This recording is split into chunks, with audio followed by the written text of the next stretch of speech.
G'day. Well, I bought these fine looking, extremely inexpensive, I'm talking under 20 bucks for a set of guitar tuners. They look great, and I mean, there's not much functional. There's no magic to a tuner, really. Doesn't matter if it's a Waverly or the world's cheapest one. You have the worm, you have a gear, and people, oh, my tuner slipped. No, you just strung it wrong, because what you have is a worm gear system here, and they can't slip. You got the gear. I'll get one that's sloppy here.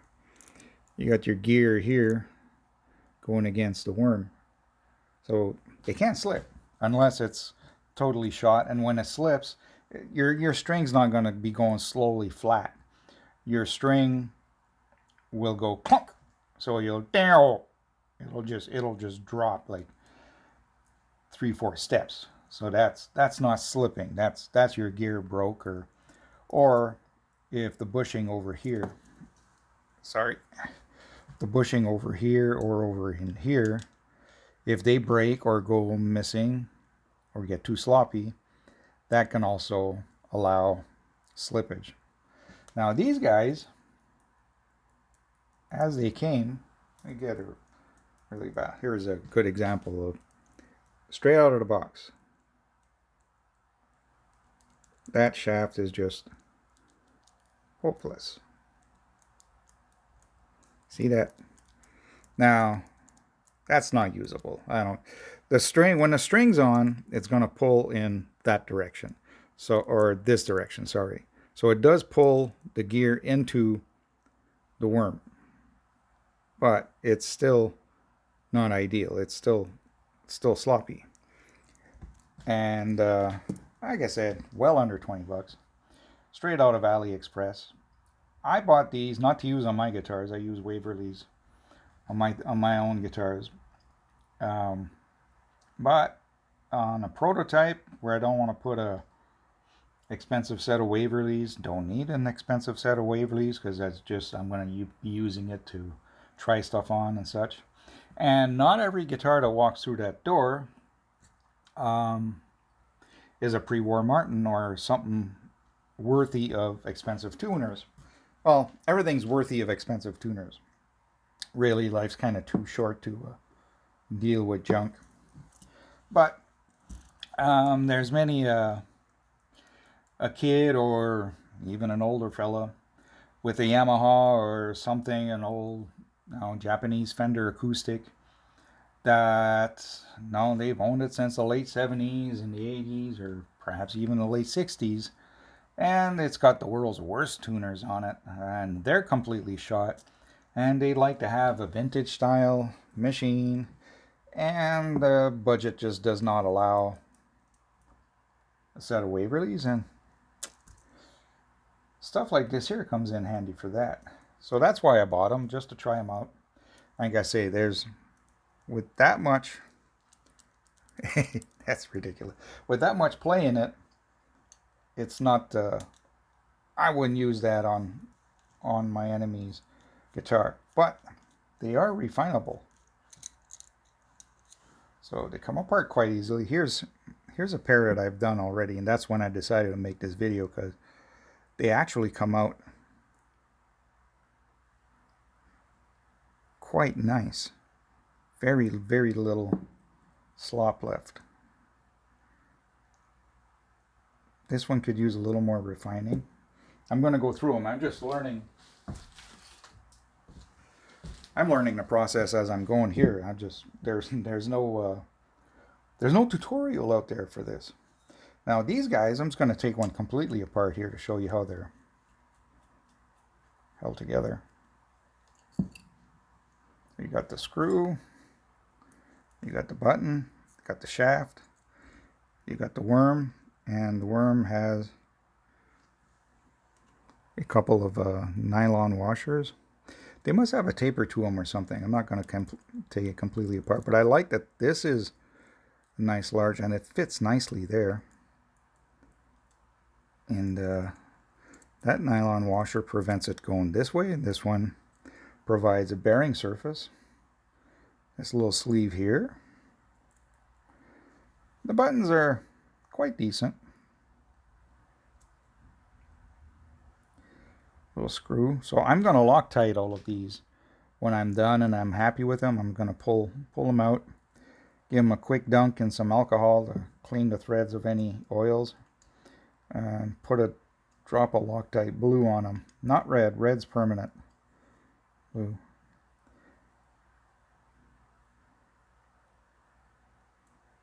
Now you go back and forth a few times while snugging it up. Get everything to seat well. Now it's still sloppy. Now I got something that feels really nice. Really nice, and there's no slop in it. So that's done. And I said when I'm done and happy with all of them, one at a time, I'll pull the screw out, wash the threads. If you don't wash them, there's always some manufacturing oil left on them, and your Loctite's not going to really take. So just a drop of blue Loctite, blue or green.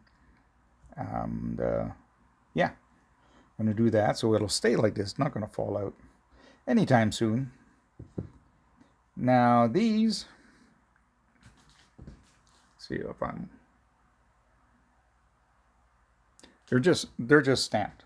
So mass produced probably by the thousands running down his belt. But I've got a diamond stone here, and just a few seconds worth. What you don't see is I'm turning it as I'm going back and forth.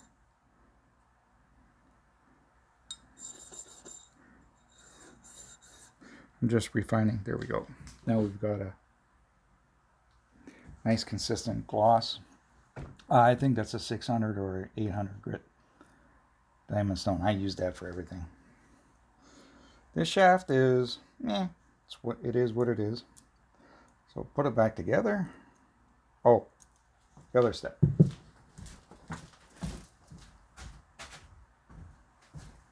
Almost forgot the important part. Now if I put this back together, the screw's not going to tighten enough to lock it down. So what I do is, taking this guy, just a few seconds in there,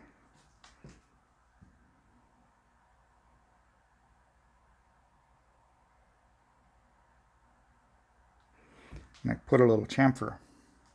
So, and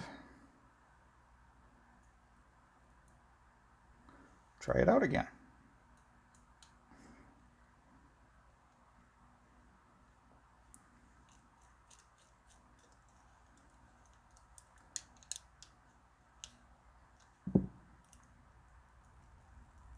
Still a bit too much, so I'm going to chamfer. Cutting the chamfer is actually how I'm going to refine how snug I can put it. If I go too far, well, I'm going to Loctite that screw so I won't have to snug it down as tight as I am now. And then after I've done 1 or 2 or 3 of these, and without a camera here that I'm talking to, I'm sure I can do one of these in under a minute. Now she's absolutely tight. Actually, a good bit of friction. And I mean, I can spin it with fingers, so it's not that tight. This is as snug as any good tuner going.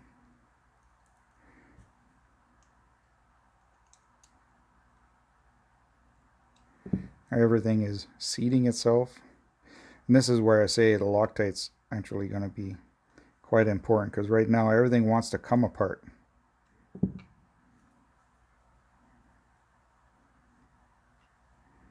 You don't want to tighten the hell out of it. But if I were to send these out in a smooth working manner, they're going to fall apart. And of course, the owner's not going to notice when the screw falls out, and it'll come back, oh, this thing fell apart. And I don't have one of these mystery thread screws kicking around. So there we go. Look at, barely any play. And the backlash is actually, hope you can see that, it's actually excellent. That's all there is. 3 more. Question, is it worth the time to refine these like that? Hell yeah. No?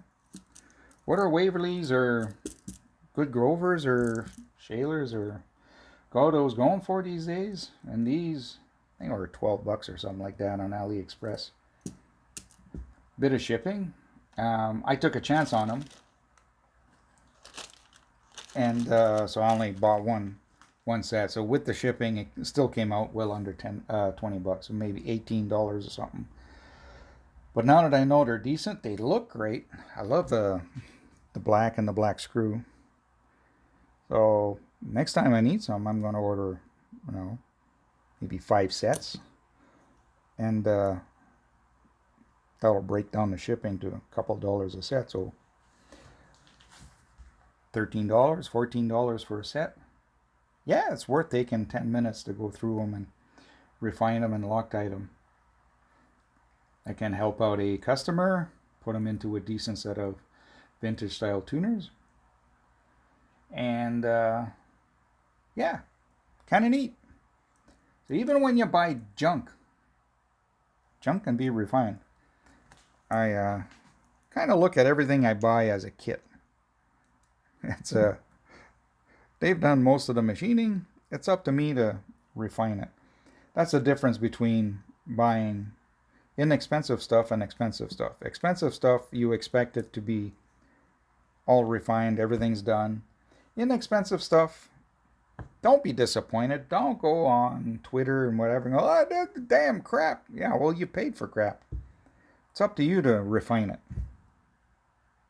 Hope this helps somebody. Give this a like, subscribe. I'm going to try to do more of these types of videos, more guitar stuff. Health problems keeping me away from the Grand National, so I'll be playing with more of this. And it's what I do for a living. Take care. Be good.